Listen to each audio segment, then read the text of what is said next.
Okay, and we are live. Believe it or not, finally. Sorry about that, everyone, for all the technical difficulties. Hi, everyone. This is Carlos, aka CJ, and welcome to another edition of the Speaking Bluntly podcast. And I'm here with co-host Kim McCarthy of the Cannabis Sessions and Harvest and Plume, the extraordinary talent of pipeline strategies and everything that she does to help businesses. So, Kim, how are you today? I'm good.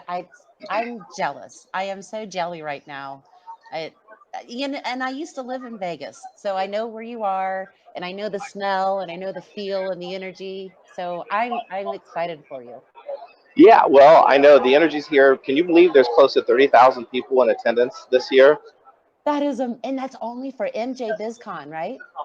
Yeah, that's just the MJ BizCon portion of it, and then there's another conference on the other side. But it's just amazing to see. I'm going to show you a picture like of all the equipment that's behind me, the extraction Wow. equipment. But there's just so many great vendors here, and companies that are profiling their contributions to this industry, and there's some hemp related businesses here as well. So it's a very cool thing. It's something I forgot to ask. One of a family friend, he works for all the conferences and internationally, nationally, and he builds those huge booths, not the pop-up ones, but like Oracle. Uh You go huh. in and you experience things, and yeah, yeah. Yeah, I mean it's really cool. I'm going to take you into a part of the entrance, and it's just insane here. Like I said earlier, it was just so busy around the lunchtime, so I did upgrade. I did participate like and it was kind of an investor luncheon, and one of the representatives from NJ BizCon spoke specifically about investment trends and things that are happening as we head into 2020, and it's something that we've been speaking about as far as some of the public corporations and the struggle that's happened in the industry. But yeah, so it's a great crowd. I'm excited to be here. So what's new with you? It right now my life is so boring. It's the end of 2019. I'm working on a short-term project. Um, I'm just excited that you're there, and I want to know. I know the energy is awesome because I've already talked to a few people who said it's an amazing experience. But what's your favorite so far? What's like popping out? Well, certain technologies that are evolving in this space, and saying having the discussions surrounding some of the companies that are focused on genetics as it relates to cannabis, and really kind of like what we alluded to, talking about certain strains being developed for certain medical conditions. And there's a couple of companies here that are actually partnered and going to going to obtain a federal cannabis grow permit in partnership with, is it the University of Mississippi, that has the one of the only cultivations license issued by the government. But it's going to be specifically for study and science. They're not going to be selling the product and do anything like that. It's just going to be strictly for the science of cannabis. And so I'm excited for that. Yeah, science for science and learning and exploring. That's how we discover things. So, yay to have a nice concentrated to focus on that instead of having ulterior motives of profit, revenue, investors. Yeah, and just some of the amazing, like the technologies that are coming online. Just everything from the cultivation help to the process. I met with a company earlier, and I didn't even think about this, but there was a vape manufacturing company, and they were talking about how some of these vape carts, they have a little bit of a glue in them as they're put together, and as these carts are heated up in certain conditions, that glue can actually produce a chemical, and and then create some health risks. So they're considering all these things, and they're taking out some of the those harmful ingredients that are involved in, which just it's such an important thing in regards to the safety of patients. And I think that there's Mhm. an overall tone here of that's occurring in regards to the industry, and people being mindful of that we don't want 100%, like in terms of regulations, like the most strict regulations that kind of like, for example, in California, some of the things that are happening there. But just keeping in mind, keeping patients safe, how important that is. So I'm glad that that's kind of an overreaching tone here as well. Exactly. And I love the way that I know that you're mirroring the same language that they're using, but clearly the focus is on patients and on medicating and making sure that people are taken care of, not that it's about a high, not that it's about, that experience. So I'm really happy about that. Yeah, yeah, and like I said, you wouldn't believe just how big the expo space is. I mean, I just walked out of one room. I'm not sure you can see behind me, but I'll turn my camera around so you can see the direction I'm going. But there's a whole other space that is out there. That Where are you? everything, Which huh? facility? Which We casino are are in you the Las Vegas Convention Center. in? Okay. Is where we're located, and like I said, there's I don't know the actual square footage of the Huge. facility but it's massive. And I was thinking that I was through half of it already walking through it, but I just realized that there's a whole other side of it, of the convention center. I know it is easy, and especially when they have you routed up and down the aisles, you'll easily do 5 miles of walking. Easily. Oh yeah, and that, and you would think about walking through the casinos to finally get to the room. But isn't it creative how like all the elevators and everything before you get to the actual when to the hotel rooms, how you have to walk through the casino first? I think that's by design. Oh yeah, totally. It's like having the gum and the candy at the checkout area.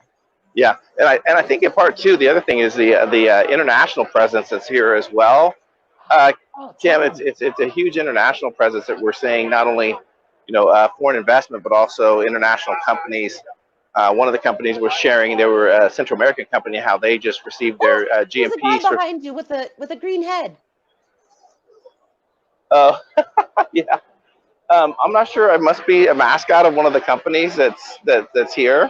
That's fun. Again, just people have. Yeah, it's a very fun, festive crowd, and like I said, I really enjoyed hearing the business aspect of it in terms of like the investments and where things are trending for next year. And maybe our next podcast I can try to summarize it a little bit better. I did put some notes down, but just to kind of help people. And I think the really cool thing I think we're going to start to see next year is potentially some of that investment dollars go back to some of your actual operators, your people that are actually operating and manufacturing versus some of these big corporations and public companies.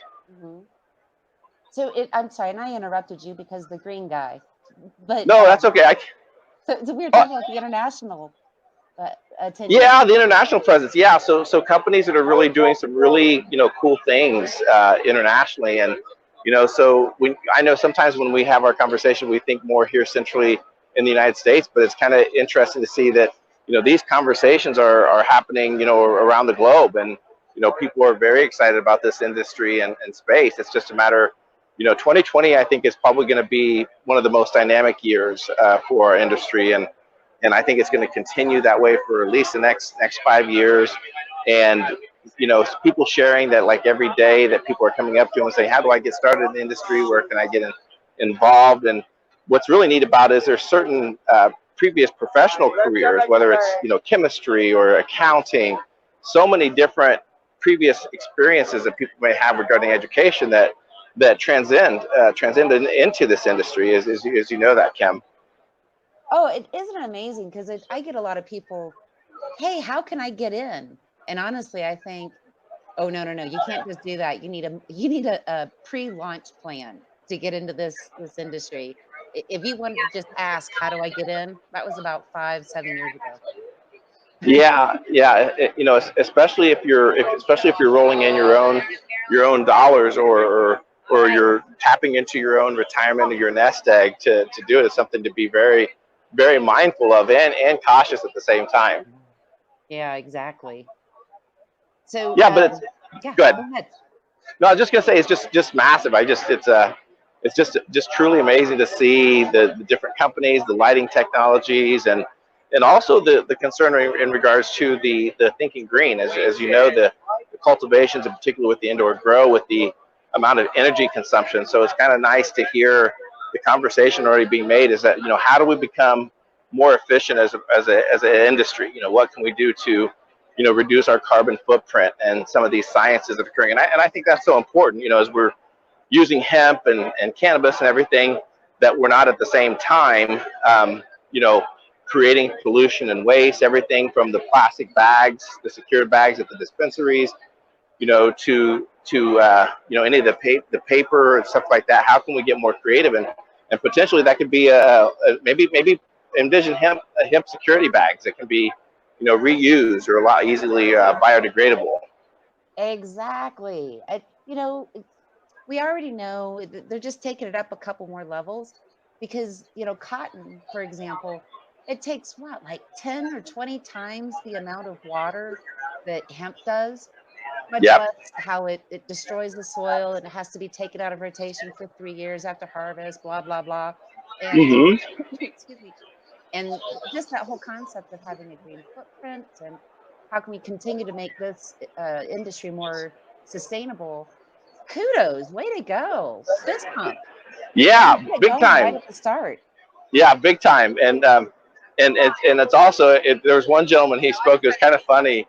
He was talking about he was in the California market. He's like, I've got 10 years in the black market industry, and my products do well. I've got over 150 accounts and everything else like that, and I'm jumping into the legal side, and I got my license and everything, and I'm excited about doing those things. And that that social program is just so important. And I think that the states of Illinois and Michigan are doing some really unique things like that, ensuring that the social equity program that are allowing people with different backgrounds to get into this industry.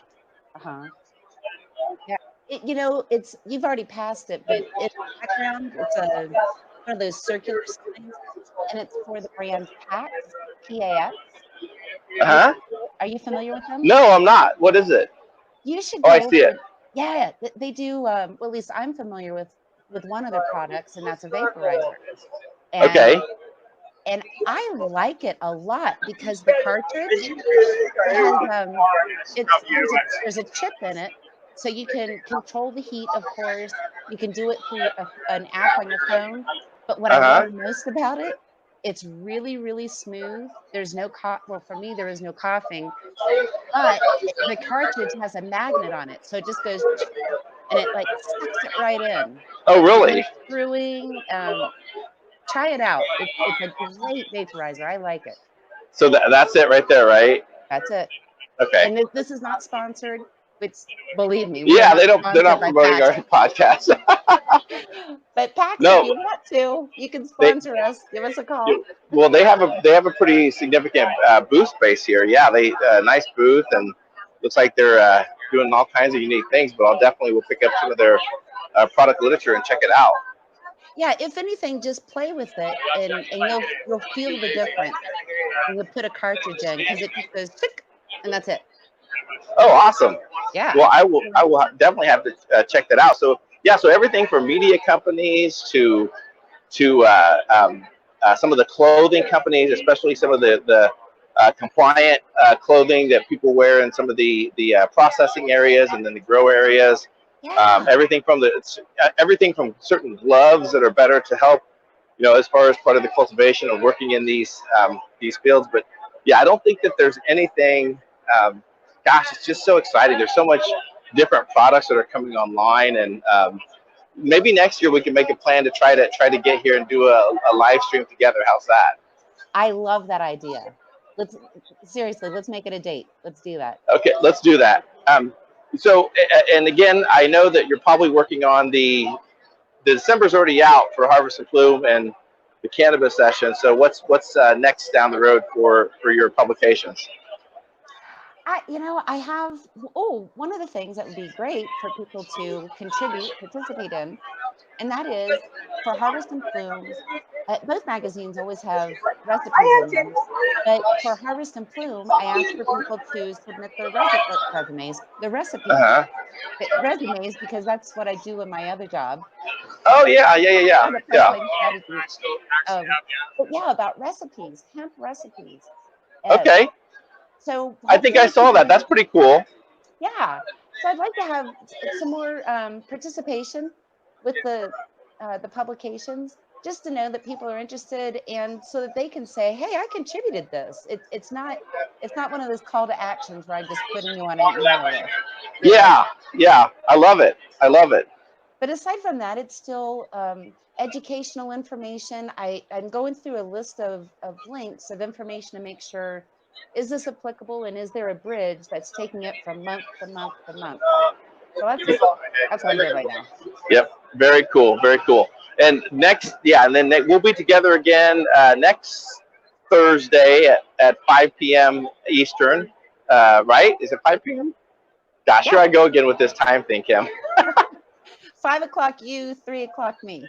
Yeah, so this has been a lot of fun to do a live stream and podcast from the MJ BizCon 2019. I apologize, we had a little technical difficulties at the beginning, but it all came together and worked out. And Kim, any closing thoughts? Go out and have some fun. Go get all the fun stickers and stuff, and go home, make a collage out of them. Put that as your backdrop. You know, just enjoy everything. This is all of these conferences used to be so small and not a whole lot to come home with. And at them now, 3,000 people who are so into that. Yeah, and I almost got to meet one of my heroes. Is it Steven D'Angelo or? Yes, he won an award. He was at a podcast booth doing a podcast next to me, and I was so excited he was there for several months. And I waited because I was like, let me at least get a selfie with him, right? And long story short, his handler, I guess you could call him, that keeps him on schedule and everything. The moment that he kind of yanked him out and everything, I said, "Hey, can I get?" He's like, "Oh, he's running late to his next thing already. He's got to go." So yeah. So long story short, we never got a chance to do that. But anyway, yeah. So it's kind of neat, and I'm going to take you and show you around the little bit of the expo area real quick. And oh wow, that looks awesome there. Yeah. Well, as you're showing me this, I would just like to say to all the viewers, congratulations to Steve D'Angelo for his Lifetime Achievement Award. That's so exciting. I'm so happy, excited, and proud of him and for him and everything that he's done for the industry. Yep, absolutely. So for our podcast fans, again, this is another edition of Speaking Bluntly. And please like, share, subscribe, and we will be back next week. That was awesome. Have fun. All right, thank you. All right, take care, Kim. Bye. Bye-bye.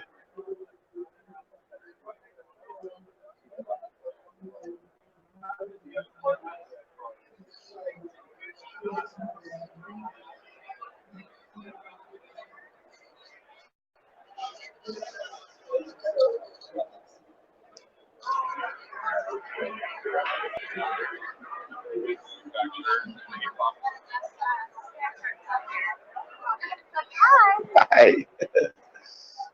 I just need you to use your counter for just a second.